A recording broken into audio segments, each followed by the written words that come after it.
నమస్కారం city news కి స్వాగతం. సంగీతం భక్తిభావాన్ని పెంపొందించడమే కాకుండా సాధకుడి ఆయుర్దాయాన్ని కూడా పెంచుతుందని ప్రముఖ నాదస్వర విద్వాంసుడు అన్నవరపు వేణుస్వామి అన్నారు. అందుకు తానే ప్రత్యక్ష ఉదాహరణని పేర్కొన్నారు. హేమాద్రి మ్యూజిక్ అకాడమీ ఆధ్వర్యంలో బోస్ రోడ్లోని శ్రీ వాసవి కన్యకా పరమేశ్వరి దేవస్థానం కళావేదికపై శనివారం నిర్వహించిన గాన విదుషి గద్దె వెంకట రామకుమారి ఏకాదశ వర్ధంతి సంగీత ఉత్సవంలో ఆయన ముఖ్య అతిథిగా పాల్గొని మాట్లాడారు. కార్యక్రమానికి ఆధ్యాత్మిక ప్రవచకులు ములుకుట్ల విశ్వనాథ శర్మ అధ్యక్షత వహించారు. ఈ సందర్భంగా గద్దె వెంకట రామకుమారి స్మారక సంగీత పురస్కారం 2026ను ప్రముఖ వయోలిన్ విద్వాంసుడు డివికే వాసుదేవన్, ఫ్లూట్ విద్వాంసుడు డి ఫణికుమార్లకు ప్రదానం చేశారు. గద్దె రామకుమారి గొప్ప సంగీత గురువని, ఆమె వర్ధంతిని ప్రతి ఏడాది తెనాలిలో వైభవంగా నిర్వహించడం ఆనందదాయకమని రామస్వామి పేర్కొన్నారు. వివేక విద్యా సంస్థల డైరెక్టర్ డాక్టర్ రావిపాటి వీరనారాయణరావు మాట్లాడుతూ సంగీత రంగంలో తనదైన ముద్ర వేసిన రామస్వామి కొత్త రాగాలు, తాళాలను రూపకల్పన చేశారని కొనియాడారు. కార్యక్రమంలో executive director doctor K Ramaraju పాల్గొన్నారు. అనంతరం దేవన్ ధ్రోన్ ద్వయంగా పేరుగాంచిన డివికే వాసుదేవన్ వయోలిన్ పై, డి ఫణికుమార్ వేణువుపై అందించిన సంగీత కచేరీ శ్రోతలను విశేషంగా ఆకట్టుకుంది.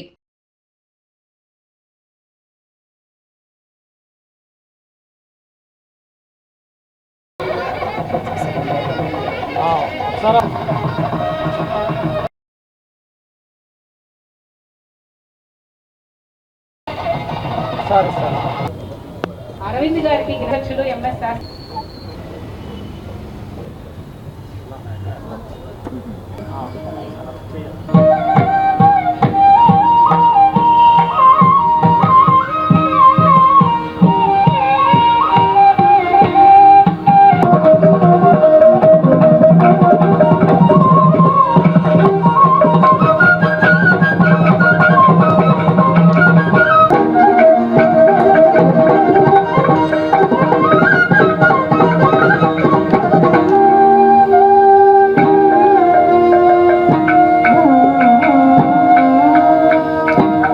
గద్దె వెంకట రామకుమారి గారి యొక్క 11వ వర్ధంతి సందర్భంగా ఈ ఉత్సవాన్ని ఏర్పాటు చేశారు.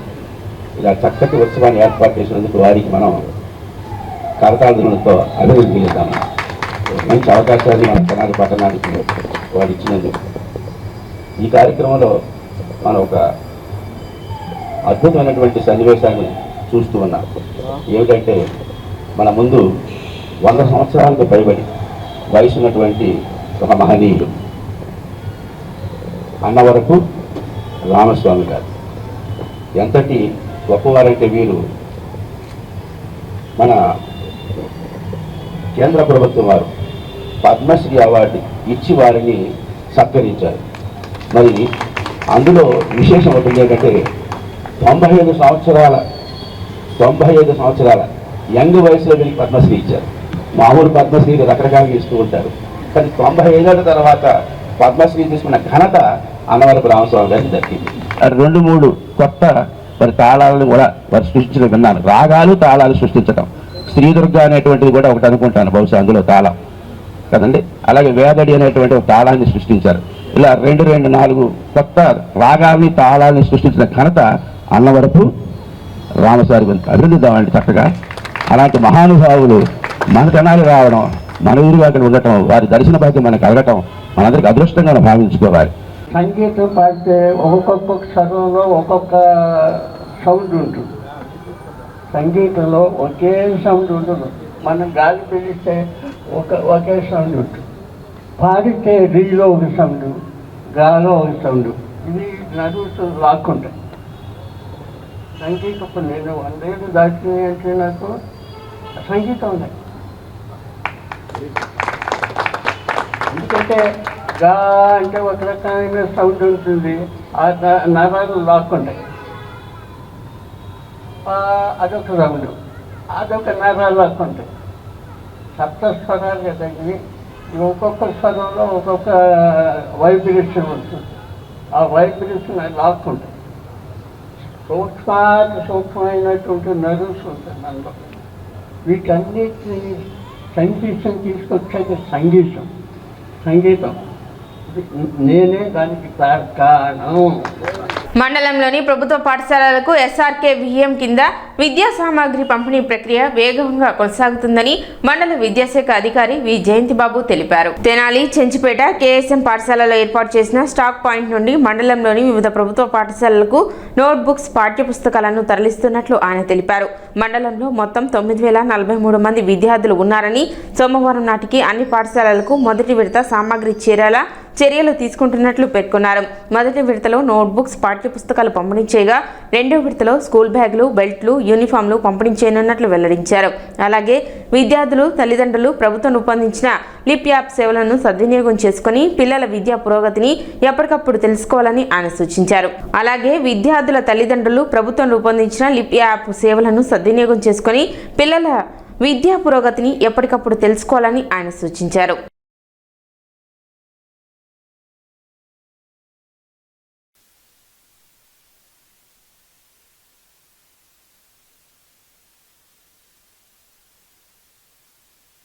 ఇది కేఎస్ఎం ఉన్నత పాఠశాలలో ఎస్ఆర్కేవిఎం 2లో ప్రతి పాఠశాలకు అవసరమైనటువంటి పాఠ్యపుస్తకాలు, నోట్బుక్స్, అదేవిధంగా విద్యార్థులకి యూనిఫామ్ వచ్చినాయి. ఫస్ట్ విడతలో ఇవి పాఠశాలన్నిటికీ సరఫరా చేస్తున్నాం. ప్రభుత్వం ట్రాన్స్పోర్ట్కి డబ్బులు ఇచ్చారు. ఆ డబ్బులతో ప్రతి పాఠశాలకు పుస్తకాలు స్టాక్ పాయింట్ నుండి పాఠశాలకే చేరతాయి.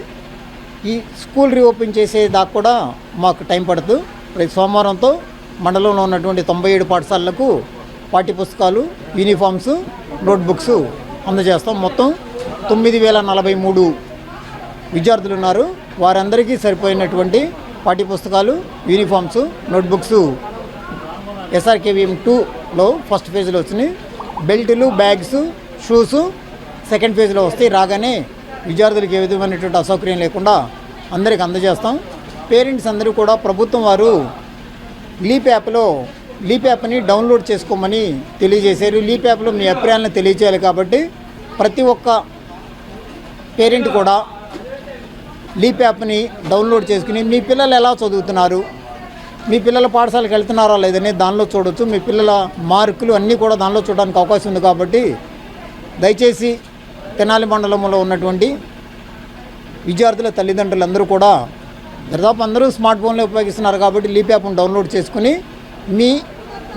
మీ పిల్లవాడి యొక్క విద్యాభివృద్ధి, పాఠశాలలో కల్పించే సౌకర్యాలు, ఏ కార్యక్రమాలు చేస్తున్నారనేది పరిశీలించండి. అదేవిధంగా స్టాక్ పాయింట్కి వచ్చి ప్రభుత్వం సరఫరా చేసినటువంటి పాఠ్యపుస్తకాలు, నోట్బుక్స్, యూనిఫామ్ల యొక్క నాణ్యతను పరిశీలించండి. ఐసిడిఎస్ ప్రాజెక్టు తెనాలి ఆధ్వర్యంలో చెంచిపేట కోగంటి శివయ్య హైస్కూల్లో Navachetana AI enabled ECD screening పై 3 రోజుల శిక్షణ కార్యక్రమం ప్రారంభమైంది. CDPO Vijay Gauri, medical officer doctor Hanif, supervisor Soujanyasri, పాఠశాల హెచ్ఎం కార్యక్రమాన్ని ప్రారంభించారు.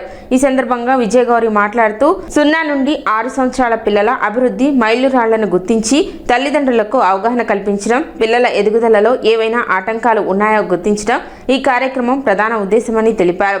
డాక్టర్ హనీఫ్ చిన్నారుల సహజ అభివృద్ధి 4DS అంశాలపై వివరించి సమస్యలను ప్రారంభ దశలోనే గుర్తిస్తే నివారణకు ఎక్కువ అవకాశాలు ఉంటాయని చెప్పారు.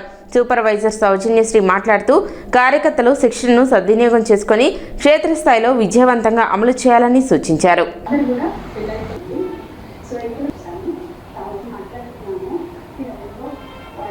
ముఖ్యమంత్రి గారి ఆదేశాల ప్రకారంగా ప్రిన్సిపల్ సెక్రటరీ గారు మరియు మా ప్రాజెక్ట్ డైరెక్టర్ గారి ఆదేశాల ప్రకారంగా ప్రతి మండలంలో కూడా అంగన్వాడీ కార్యకర్తలందరికీ ఏఐ ఎనేబుల్డ్ ఈసీడీ అంటే ఎర్లీ చైల్డ్హుడ్ డెవలప్మెంట్స్కి సంబంధించి స్క్రీనింగ్కి సంబంధించి ట్రైనింగ్ ప్రోగ్రామ్ని ఇవాళ మేము స్టార్ట్ చేయడం జరిగిందండి.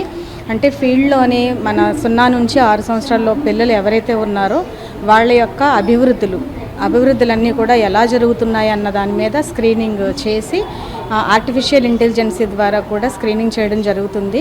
ఈ కార్యక్రమం యొక్క ముఖ్య ఉద్దేశం ఏంటంటే 0 నుంచి 3 సంవత్సరాల లోపున్న పిల్లల యొక్క మెదడు అనేది 80% డెవలప్మెంట్ అనేది ఉంటుంది.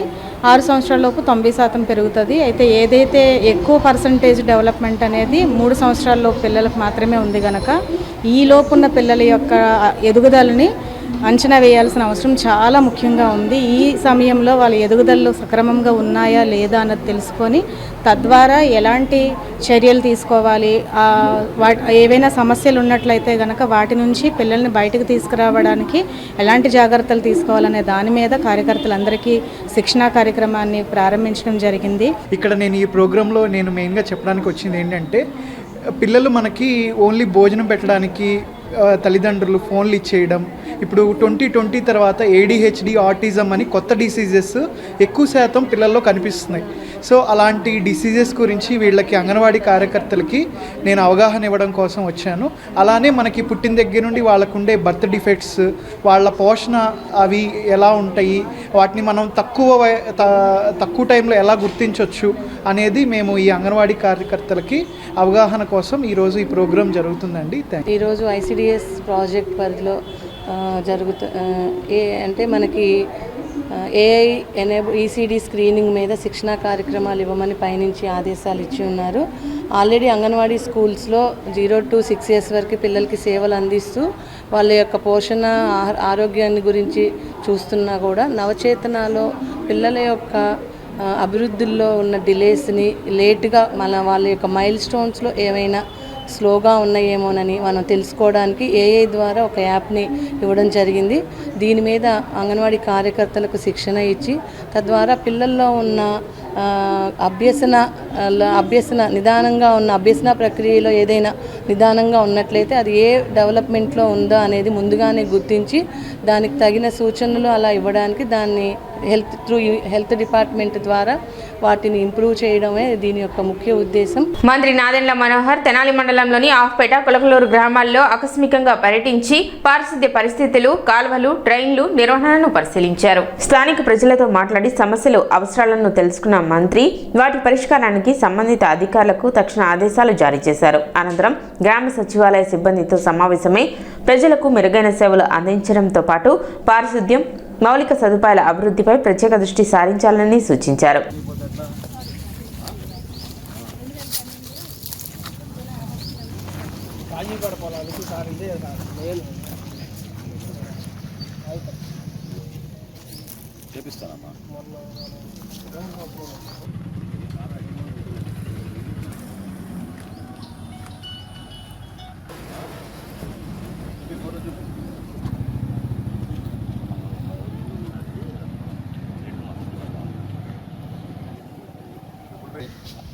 ఎప్పుడు ఇప్పుడు జూన్ 6వ తారీఖు వచ్చింది వాళ్ళ. ఎక్కడ ఉంది టైం మనకి? మే అంతా ఏం చేసావు, ఏప్రిల్ అంతా ఏం చేసావు?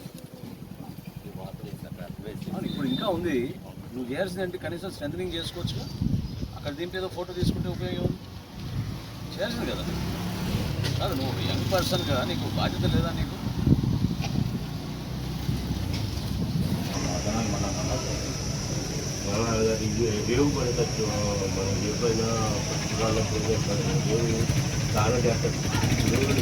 ఆంధ్రప్రదేశ్ ప్రభుత్వం ప్రవేశపెట్టిన RTGS AI CCTV 360 యాప్ సహాయంతో చోరీకి గురైన ద్విచక్ర వాహనాన్ని కేవలం 3 గంటల్లోనే గుర్తించి రికవరీ చేసినట్లు తెనాలి రూరల్ CA షేక్ నాయబ్ రసూల్ తెలిపారు. కొలిపరకు చెందిన వ్యక్తి ఫిర్యాదు మేరకు కేసు నమోదు చేసి AI CCTV వ్యవస్థ ద్వారా వాహన కదలికలను గుర్తించి నిందితుడు పిల్లి శ్రీనును అరెస్ట్ చేసి చోరీకి గురైన బైక్ను స్వాధీనం చేసుకున్నట్లు ఆయన చెప్పారు. నేరాల నియంత్రణ, నిందితుల గుర్తింపులో ఆధునిక సాంకేతికత కీలక పాత్ర పోషిస్తుందని, ప్రజలు కూడా CCTV వ్యవస్థలను వినియోగించాలని సిఐ నాయబ్ రసూల్ సూచించారు.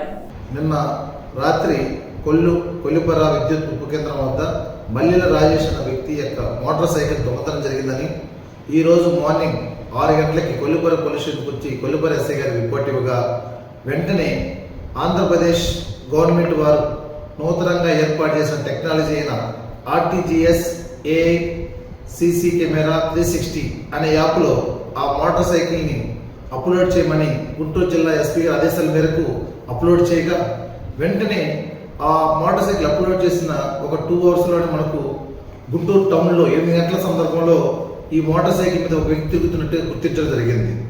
ఈ మోటార్ సైకిల్ మీద తిరుగుతున్న వ్యక్తిని గుర్తిస్తే ఇతను ఆల్రెడీ పాత నేరస్తుడైన సాయి కుమార్ పిల్లల సీను, ఇతన్ని మన కొలిబార వ్యక్తి అతను. అందుకని ఇమీడియట్లీ ఎస్ఐ గారి టీము అతన్ని ట్రాక్ చేసి 9 గంటల సందర్భంలో, అంటే కంప్లైంట్ రిపోర్ట్ చేసిన 3 గంటల వ్యవధిలోనే ఈ నూతన టెక్నాలజీ ద్వారా అతను గుర్తించి అతను పట్టుకొని ఆ నూతన అదే మోటార్ సైకిల్ని సీజ్ చేసి రికవరీ చేయడం జరిగింది.